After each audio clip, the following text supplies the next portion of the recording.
بيبدأ فيلم النهاردة بعربية على الطريق في نيوزيلندا، والبنت أكو وحبيبها كي بيكونوا رايحين هناك في رحلة لمتابعة النجوم، وده لأنهم بيحبوا علم الفلك. وبتقول أكو إنها بتتمنى لو كانت السما دي ملكها، فبيرد عليها كي وبيقول لها إنها فعلا ملكها. وبيبدأوا يفتكروا أيام الثانوية لما كانوا بيراقبوا النجوم مع بعض، وإنهم وعدوا بعض يبحثوا عن مذنب لسه محدش اكتشفه، لكن مع انشغالهم في الحياة نسيوا الوعد ده. وبعد فترة بيوصلوا الحديقة وبنشوف كي قاعد يكتب رسالة على صورة خدها للسما، وبعد شوية بتجيله أكو ومعاها ورقة شجر وبتقوله إنها تشبه أوراق القيقب، لكن كي بيقول إن في اختلاف، فبتقوله أكو مش مهم الاختلاف وهتكون دي ورقة القيقب الخاصة بينا. المهم إن بعد كده بنشوف أكو مستنية في العربية، وكي بيكون واقف قدام صندوق بريد عشان يبعت الرسالة بتاعته لصديقه كاجي، وبيكون في الوقت ده سرحان، لكن أكو بتنادي عليه وبتنبهه إن الوقت اتأخر، فبيرجع كي لوعيه وبيحط الرسالة وبيمشي. وعلى الطريق بين الطبيعة أكو بتشوف بحيرة جميلة وبتكون مبسوطة جدا، وبعدين بتسأل كي هو احنا قربنا نوصل، فبيقول لها إن لسه شوية لأن المكان بعيد. بس وهم ماشيين بيتفاجئوا بقطيع من الأغنام، فبيقف كي وبيستناهم يعدوا، لكن لما بيعدي القطيع كي مش بيتحرك على طول، لكن بيلف الأكو وبيبقى عايز يقول لها حاجة لكن شكله متردد، ولأنه مش واخد باله من الطريق بتيجي شاحنة كبيرة والسواق بتاعها بيفقد السيطرة عليها، فبيخبطهم مباشرة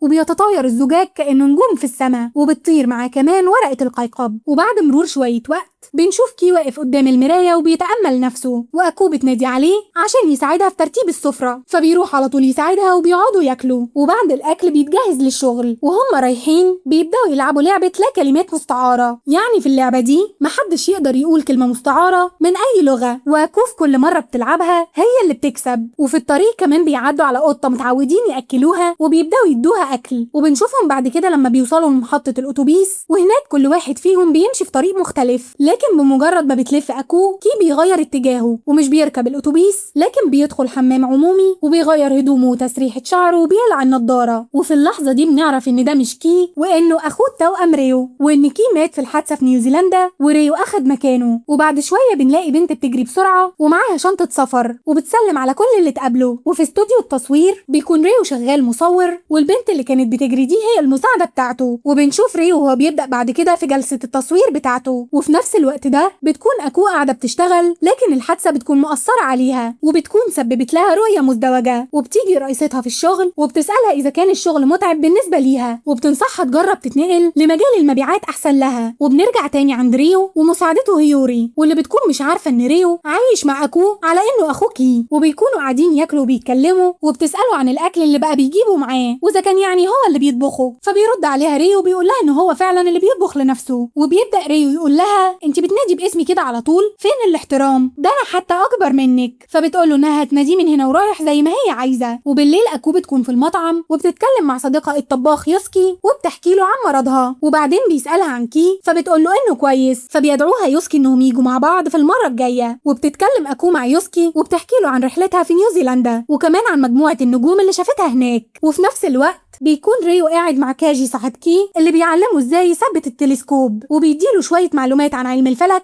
اللي كان كي مهتم بيه. ولما بنرجع للبيت عند أكو بيدخل ريو وبيفضل واقف قدام الصور، وبتيجي أكو ترحب بيه، لكن بيكون باين قد ايه مرضها مأثر على رؤيتها. وبيقف قدام صورة أكو في الثانوية، وريو بيقول انه حاسس بالحنين للماضي، وبيقول لها يا ترى لو ما تقابلناش اليوم ده على السطح هل كنا هنكون مع بعض دلوقتي؟ وبعدين بيدخل عشان يغير هدومه. وبعد شوية أكو بتكون قاعدة تشتغل، وريو بيكون واقف في البلكونة بيتأمل السما، وبيفتح موبايل كي ويشوف الصور، وبيفتكر اللحظة اللي شاف فيها أكو على سطح المدرسة. وتاني يوم الصبح بتروح أكو للدكتور اللي بيقول لها طالما الدواء والنضارة مش جايبين نتيجة مش هيكون في حل غير الجراحة. وبعد شوية أكو بتكون قاعدة على السلم وبتفكر في كلام الدكتور وبتحط إيدها على راسها وبتقول لنفسها تعويذة كي عشان تهدي بيها توترها. وتاني يوم بيقرر ريو تغيير هدومه وشكله من كي لريو عشان يروح شغله كمصور. وبعد شوية بيوصل ريو لشغله وهيوري بتكون واقفة جنبه تتأمله، وبتقوله إنها فعلا واقعة في حبه، لكن لما بتلاحظ اللي قالته بتعدل كلامها كده وبتقوله إنها واقعة في حب أسلوبه في التصوير، وإنه كمان بيتعامل باحترافية مع العارضين، لكنها بتهزر وبتقوله أتمنى إن طريقتك الرسمية دي ما تتعاملش بيها معايا. وبعد مرور شوية وقت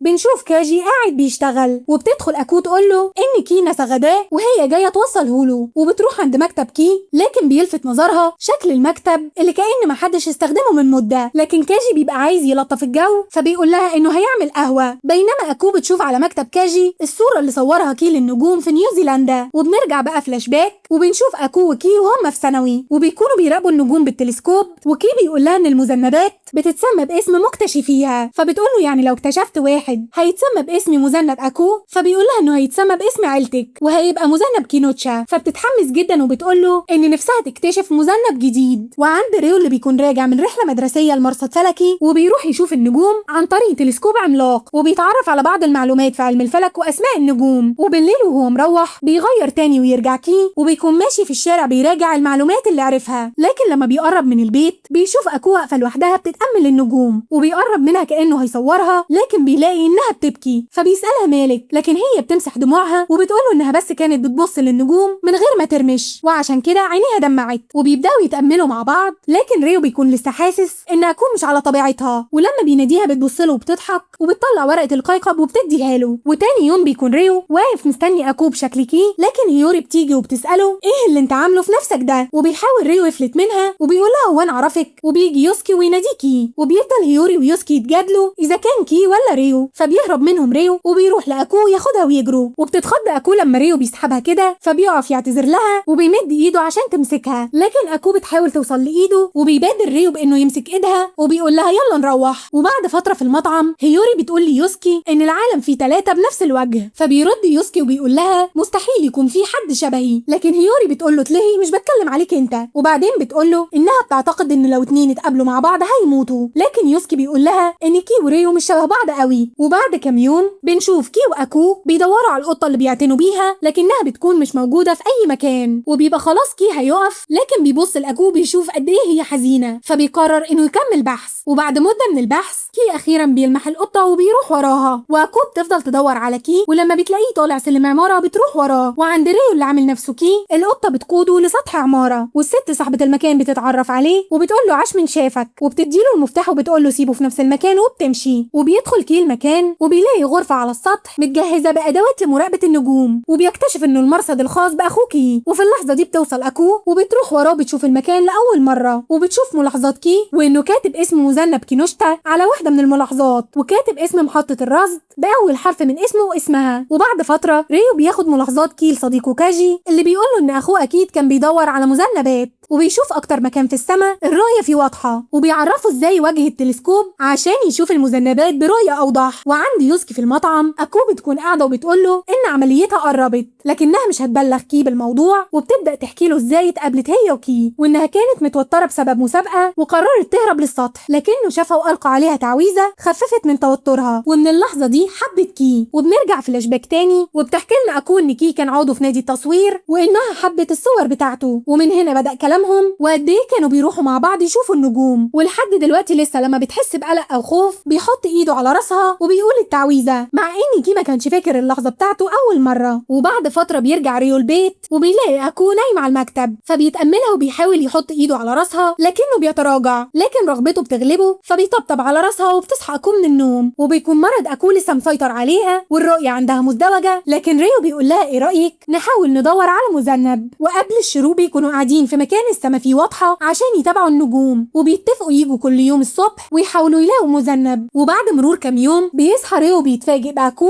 بتحتفل بعيد ميلاده، لكنها بتعتذر ليه لانها تسيبه لوحده اليوم ده عشان عندها رحله عمل، وبتقف شويه كده قبل ما تقرر تخرج من الباب. وفي المستشفى بنكتشف ان اكو ما كانتش رايحه رحله عمل ولا حاجه، وانها كانت رايحه تعمل العمليه، وعلى سرير المستشفى بنلاقيها بتخفف توترها بالتعويذه الخاصه بكي. وفي نفس الوقت ريو وهيوري بيكونوا ماشيين مع بعض، وهيوري بتديله مجله للفضاء هديه لعيد ميلاده، وبتتشجع وبتعترف بحبها وبتطلب منه يكون حبيبها، لكن ريو بيعتذر لها وبيقول لها ان في حد تاني في قلبه، فبتحزن هيوري جدا لكن بتحاول تداري حزنها وبتكمل كلام عادي وبتحاول تهزر. وبعد كده بيقابلهم يوسكي اللي بيفتكر ان ريو هو كي وبيخون اكو وهي بتعمل عمليه، لكن ريو اول ما بيسمع ان اكو في المستشفى وبيفتكر تردد اكو وهي خارجه من البيت بيسيبهم وبيطلع يجري، لكن يوسكي وهيوري في الوقت ده بيكونوا مستغربين من تصرفه، وبيوصل بيوصل ريو المستشفى وبيدخل على طول على غرفة أكو اللي بتكون صاحية في الوقت ده، فبيبدأ يسألها ليه ما قالتلوش، لكنها بترد عليه إنها مش عايزة تتعبه وإنها مش هتقدر تعتمد عليه على طول. لكن ريو بيحضنها وبيقول لها إنه هيفضل على طول جنبها. وعند يوسكي وهيوري واللي بيكونوا لسه بيتناقشوا في إن في حاجة غلط في ريو أو كي، وبيقرر يوسكي يبحث عن الحادثة اللي حصلت في نيوزيلندا، وبيكتشف ساعتها إن كي مات في الحادثة. وبعد شوية في المستشفى بيكون ريو قاعد جنب أكو وهي نايمة، وبعدين بيقوم عشان يقفل الشباك، فبيكتشف إنه مش لابس النضارة، فبيطلعها بسرعة وبيلبسها وبيعدل تسريحة شعره. وبيفتكر ريو اللحظة اللي ودع فيها أخوه في المطار وإزاي كان بيتكلم بشغف عن مشاهدته للنجوم. وبعدين بتيجي في باله ذكرى جنازة كي وانهيار أمه وأبوه، وإزاي في ناس كتير كانوا جايين يعزوا في كي. وبيشوف الباسبور بتاع كي وبيمسك تليفونه اللي بيكون بيفتح ببصمة الوجه وبيتفتح معاه عادي جدا لأنهم توأم متماثل. وساعتها بيشوف رسالة من أكو، وبعد شوية بيروح يقابل أكو اللي أول ما بتشوفه بتناديله كي. وبيفوق ريو من ذكرياته على صوت أكو وهي بتعتذر له، ولما بيسألها عن السبب بتقوله لأنها بتسبب له المتاعب على طول. لكن ريو بيقول لها إيه اللي انتي بتقوليه ده، أنا عايز أفضل جنبك على طول. لكن أكو بتكون حاسة بالذنب فبتدمع وبتشكره. وتاني يوم بيخرج ريو من المستشفى في نفس لحظة دخول هيوري اللي بتسأل عن غرفة أكو، وأول ما بتوصل بتعرف نفسها لأكو وبتطلب إنها تتكلم معاها. وبتبدأ هيوري كلامها وبتقول لأكو أنا عارفة إني ماليش دخل، بس مش قادرة أشوف ريو بيعاني بالشكل ده. وبتقول لها إن هي ويوسكي بحثوا عن الحادثة وعرفت إن كي مات. وبنكتشف ان اكو كانت عارفه كل الوقت ده ان اللي معاها دلوقتي ريو مش كي. وبنرجع فلاش باك تاني وبنشوف اكو حزينه على وفاه كي، وبتمسك تليفونها وبتبعت رساله لتليفون كي، وفي نفس اللحظه بيبقى ريو فتح الرساله فبتشوف انها عملت علامه مقروءه ومش بتصدق نفسها. عشان كده اول ما بتشوف ريو بتترمي عليه وبتنده باسم كي على الرغم من معرفتها انه ريو اخو كي. وساعتها ريو مش بيقدر يقول لها حاجه عشان ما يجرحهاش. وبعد فتره بيكون ريو في مكتب كاجي وبيحكي له ان اكو عند اهلها لحد ما تخف وهيروح يجيبها بكره، بينما كاجي بيفكروا قد ايه هو وكي كانوا بيتخانقوا وهم صغيرين وعلى طول بيحطوا اللوم على بعض. لكن ريو بيقول له ان كي دلوقتي مش موجود عشان الومه، لكن كاجي بيقول له انت ليك حياتك الخاصه عشان تعيشها، لحد امتى هتفضل تمثل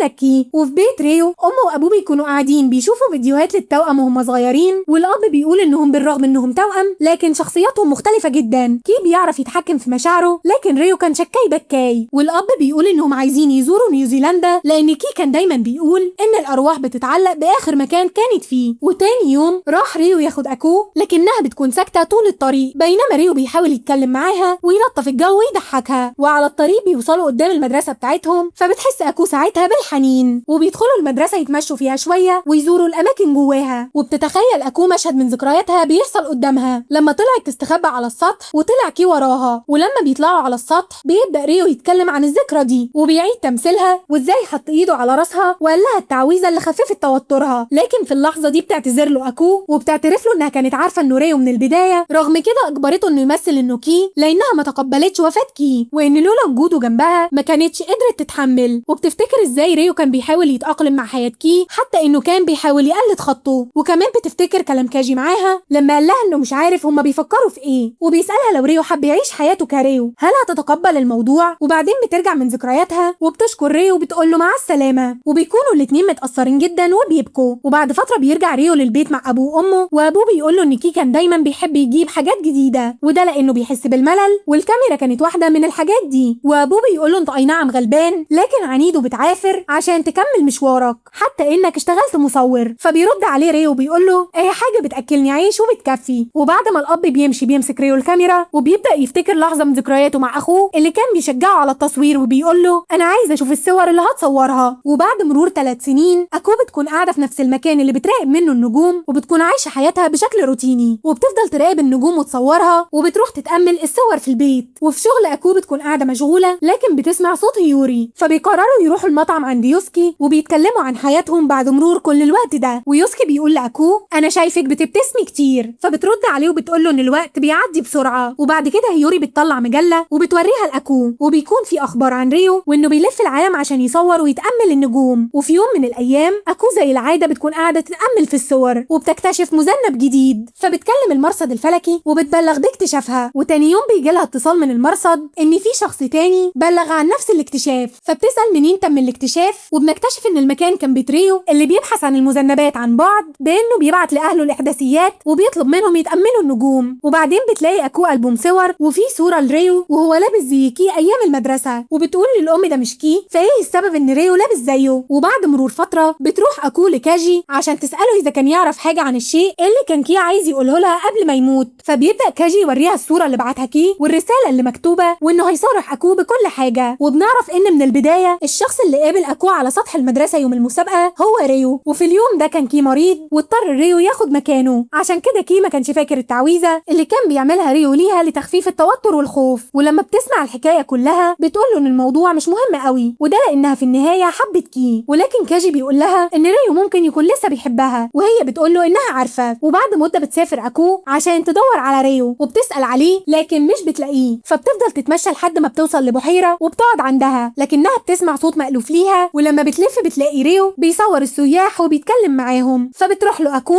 وبيبقى لقائهم مع غروب الشمس، وبيروح لها ريو وبيلقي عليها التعويذة زي ما اتعود. وبينتهي فيلمنا بمشهد من الخيال وريو مع أكو في مركب صغير بيتفرجوا على النجوم زي ما بيحبوا. وبيخلص فيلمنا على كده. ويا رب يكون الملخص عجبكم، وما تنسوش تعملوا لايك للفيديو وتشتركوا في القناة وتفعلوا الجرس لو أول مرة تشوفونا عشان يوصلكم منا كل جديد. أشوفكم الفيلم الجاي، سلام.